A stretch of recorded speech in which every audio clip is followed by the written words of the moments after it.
I wanted to continue looking at this miniVNA Tiny Plus, and to do that I've attached an antenna from a Wi-Fi router.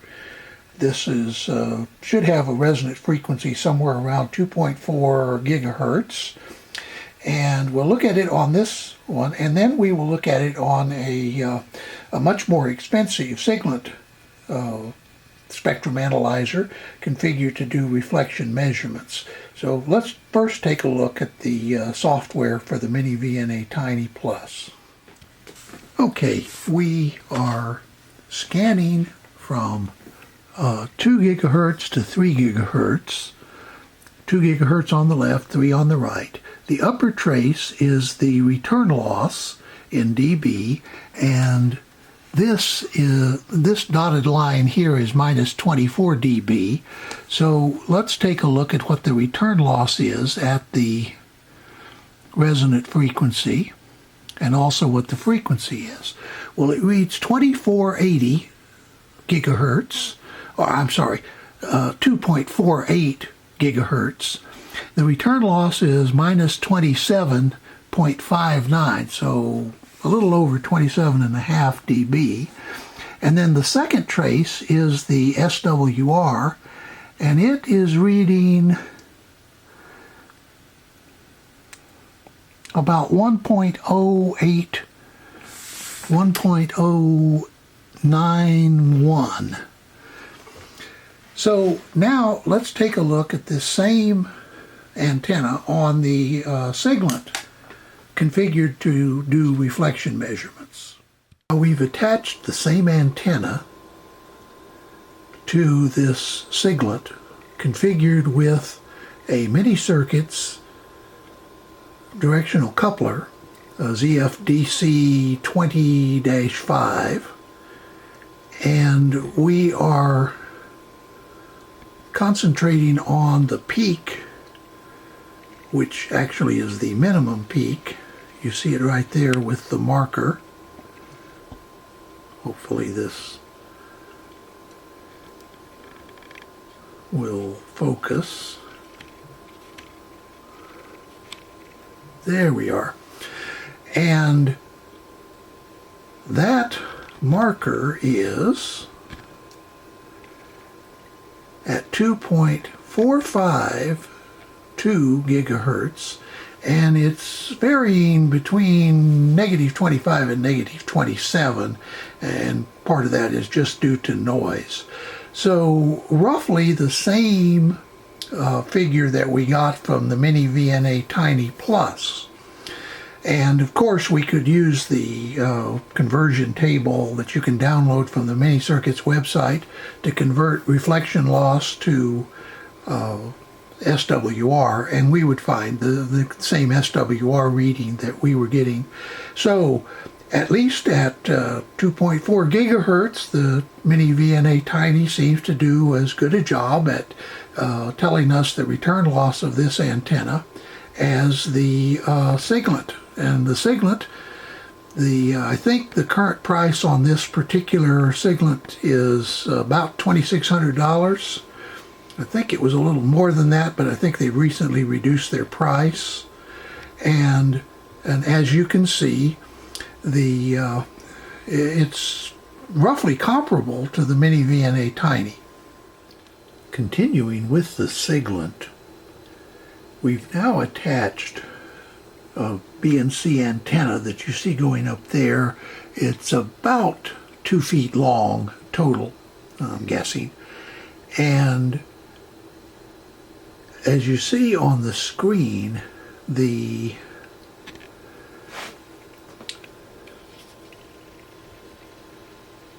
now I've done a couple of things different. One, I've gone to a single sweep, which is what I've actually been normally using with the miniVNA Tiny Plus, so that these would be comparable. I have the sweep set to 0 to 200 megahertz, and as you see, at 115.1 megahertz, we have a return loss of minus 14.86 dB. So now let's go over and look at this same antenna on the miniVNA Tiny Plus. And as you can see, we're getting a double SWR, by the way, return loss on the top, SWR on the bottom. And I'm using the SWR curve just because it's a little more pronounced. We could readjust the scale on the return loss and get and move these peaks further down as well.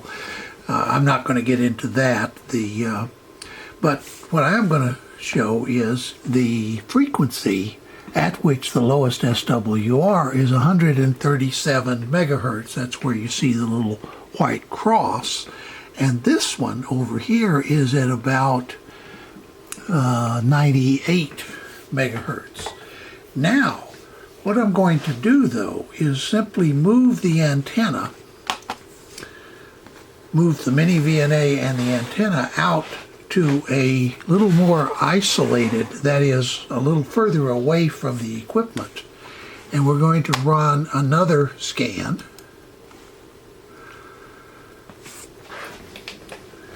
Then we will move it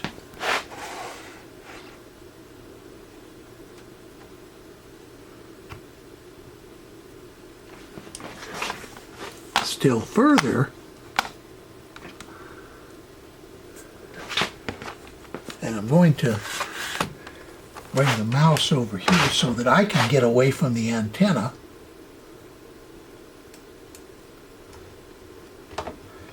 And you see we get still different results. Now this is not uncommon. One of the issues when doing antenna measurements is you really need the antenna to be in free space, or if you know the exact place the antenna is going to be in a permanent location, then you want to do these measurements with the antenna in that location. Let me now move the antenna up to a location a little closer to where we measured it the first time.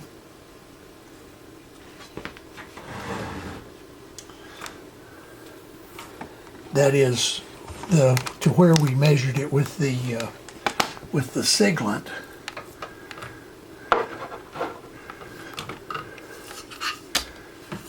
Trying to get it arranged here. I think that might do it. And we will click on it one more time. And you see this time we get, well, it just fell down. So we get a reading at 146. Now, let me show you a little of what I was doing with the antenna and the miniVNA.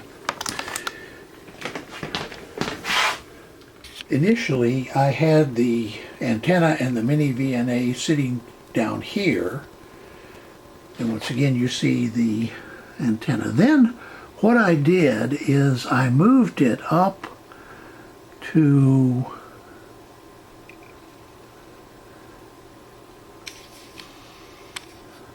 a location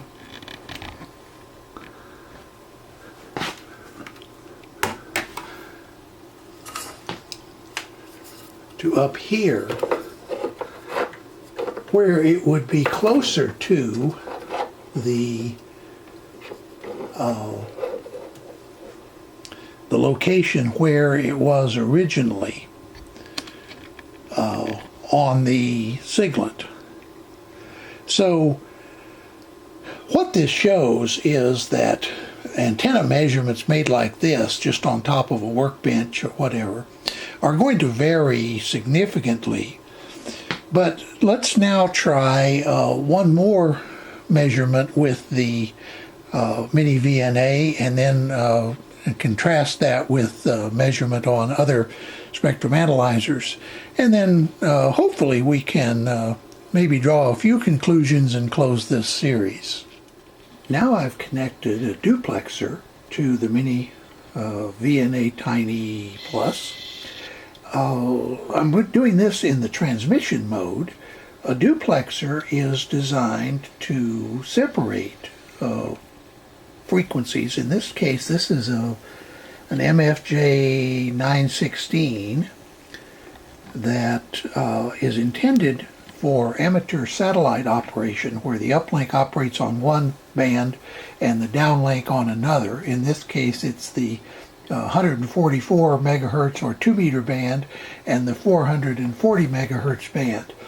So I have it right now connected to the output that is intended for the 2 meter band. So what we're doing is applying a signal from the miniVNA Tiny to the one side of the duplexer. And by the way, these are symmetrical, so you can go either way. You can either apply signals to one and split it into two bands, or you can combine two antennas for the two bands into one receive port. So the miniVNA is connected to the input, or to what we will call the input, to one side of this, and then the 2 meter output, or the 2 meter port, if you will, is then connected over to the detector. So let's go take a look at what that looks like on the software. Here now is the software result, and the frequency that is shown right, by the way, this is sweeping from 1 megahertz on the left to 600 megahertz on the right, and the lowest point is at 270 megahertz. Up here, this point is at 220 megahertz. So the idea is that the band of frequencies from the lowest frequency up to about 270 megahertz is passed by this device, and then it begins to sharply attenuate.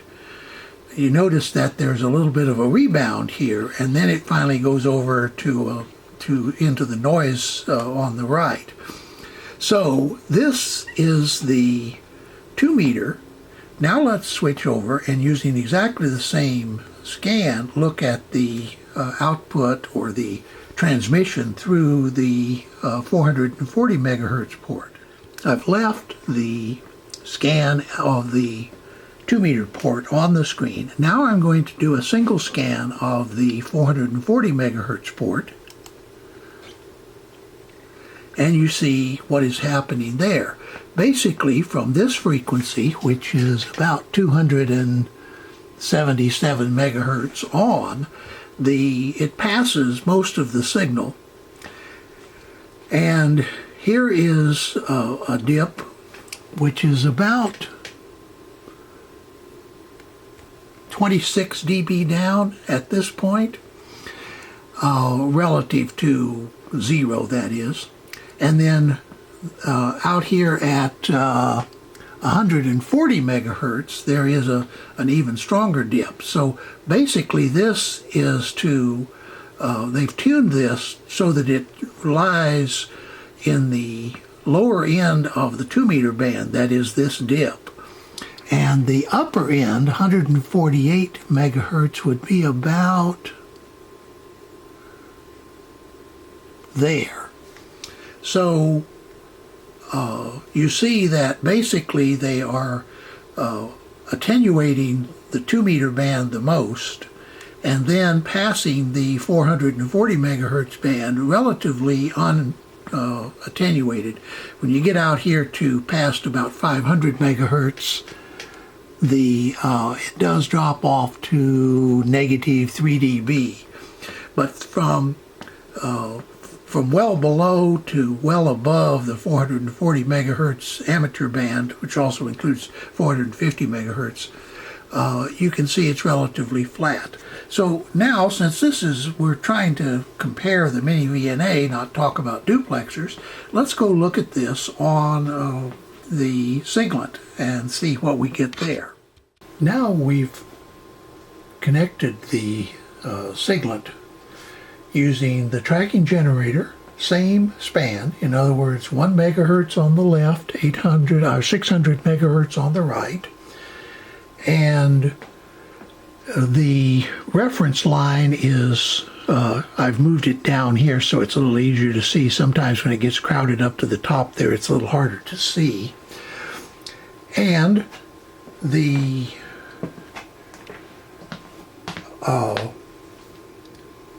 I've done a single span.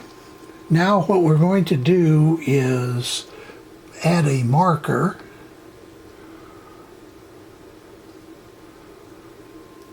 and take a look at this frequency. And you see it's at 295. Well, let's go down negative 3 dB. There it is. At 289 megahertz. And as you see, there's a little bit of a dip out here. Let's go look at what that, what frequency that is.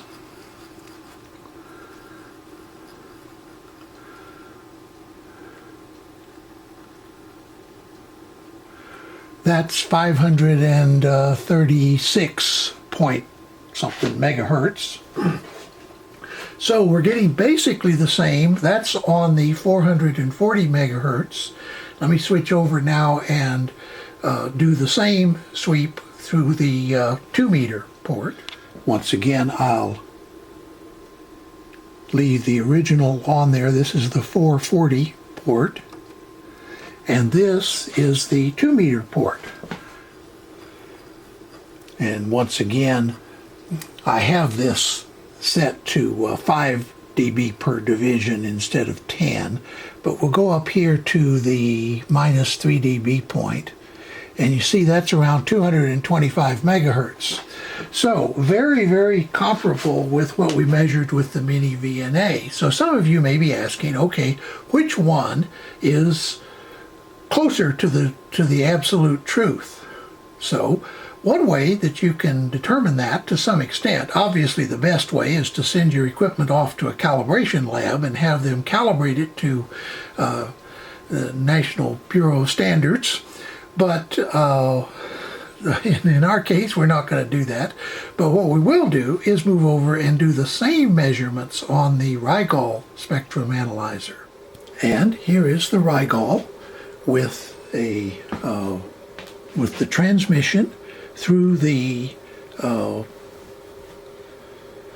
meter port, in other words the low end of the band. The marker is at 220.6 megahertz, and you see it's about 3 dB down from the, once again, the reference line I've set to 0, and yes, for those of you that have been wringing your hands, I do normalize all of this with a direct connect before I do this, so that we're getting comparable measurements. In other words, you short the cables, or you direct connect the cables from the tracking generator to the spectrum analyzer and normalize everything each time. So I just don't show that because it's just extra time on the video. So the marker is there.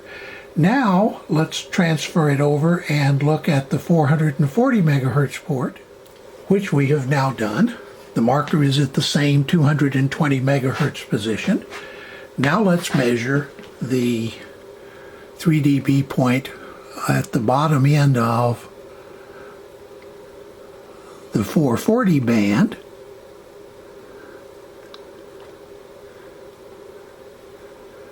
Well, that's negative 2.8, so about there. 295.5. So it gives you an idea of, no two instruments are ever going to measure precisely the same thing. Also, when you're dealing with RF, some subtle effects can often influence the measurement. Just the type of cables you're using. In this case, I'm using exactly the same cables with the Rigol that I used with the Siglent, all the same connectors and adapters, but not the same as I used with the miniVNA Tiny. Why is that? Well, because the Rigol and the Siglent both use N connectors, and the miniVNA Tiny uses SMA connectors. So there's always going to be some slight variation due to things like that, no matter how careful you are. Once again, the quality of your cables, the quality of your adapters, how many adapters, how long all of those things can influence your measurements. So let's briefly summarize what we have done here and then wrap up this review of the miniVNA Tiny Plus. So we've been at this a long time. Some might think too long. Others might say, oh no, let's do some more. But I've decided it's maybe time to wrap all this up. There are lots of other things we can do with something like this miniVNA Tiny Plus. By the way, I do want to correct something I said earlier in this series, which is that the reference oscillator stability is supposedly better. I've gone back and rewatched and looked at the specs, and that's not exactly what they are saying. What they're saying is that the thermal stability, that is, how hot the device gets, has been improved because it's in an aluminum case that helps to dissipate heat better. So I did want to correct that. Also, I want to explain that one of the reasons for having something like this, a vector network analyzer, instead of an ordinary network analyzer or just a spectrum analyzer, is where you have the ability to both generate signals and detect those signals and detect not only the amplitude but the phase. You can do a large number of things. Now, let's review what we were measuring. You'll recall that we started out with the idea of a 2-port. Now, when we say a 2-port, this can be a 20-port. The idea is that you measure everything 1 port at a time. So, for example, if you terminate this with a proper impedance, in our case that's 50 ohms, and you measure from this side, you can determine things like S11, which is the reflection or return loss. And then you can apply a signal to the input, remove the impedance from this side, and replace it with a measuring instrument that has the correct impedance. And then you can measure S21, that is, how much of this second port comes through from the first port. And so S11, S21. Then you can turn around and do exactly the same thing from this other port. And in fact, you can do that from every other port on this device. It can have 20 ports. Now, the fancier spectrum analyzers allow you to turn this around without having to recable. With something as simple as the miniVNA Tiny, you do have to recable. But to be honest with you, you have to do that no matter whether you're using the miniVNA Tiny or you're using a spectrum analyzer like the Rigol or the Siglent with a reflection bridge. This one is a reflection bridge made up out of some N adapters and a mini circuits directional coupler. There's lots of videos on those sorts of things on YouTube as well. But if you go to the other port, you then can measure its reflection, that is S22, and its transmission, that is how much of port 1 gets through to, port 2 gets through to port 1. There are other ways to measure some of these, as we've seen, things like the Rig Expert. The Rig Expert can measure S11, but it cannot measure S21 because, remember, it only has one connector. So it puts out a signal, measures the reflection, and determines S11, but that's all it can measure. Now, you certainly can take that and put it over on the other side and measure S22. But with the Rig Expert, you can't measure S12 or S21. With the miniVNA Tiny, you can. So, I'd like to close by saying I've been very impressed with the VNA Tiny Plus. I suspect I would be equally impressed with the miniVNA Tiny. I bought this because I believed it to be an improved version of the miniVNA Tiny, but it turns out it's just the miniVNA Tiny in a metal case. That's good because it shields it, it's a little more thermally stable, but other than that, I suspect I would have gotten exactly the same results from a miniVNA Tiny, in other words, the blue one, instead of the red one. But the bottom line is, I think this is a very nice instrument. It's not very expensive. I paid a little under $500 for it from China. Had to wait a few days, but as I pointed out early on, it came in, I think 4 days or 5 days. I think I ordered it on a Friday and it arrived on a Monday. So I had to pay $10 extra for the expedited shipping, but it was worth it. And I have thought that my investment in this is definitely worth it and is going to pay dividends over the coming years with all of the things I can do with this. Now, why would I prefer something like this over a spectrum analyzer with a reflection bridge? Well, frankly, this is very portable. And that can be an advantage. But it's also true that it may not be quite as accurate as a good spectrum analyzer like the Siglent. However, as I pointed out, the Siglent cost more than 5 times as much. So you have to decide what's right for you, but as far as I'm concerned, the miniVNA Tiny Plus is a good investment, and I hope to look forward to many good experiments using it. But for the rest of you, in the meantime, have a nice day.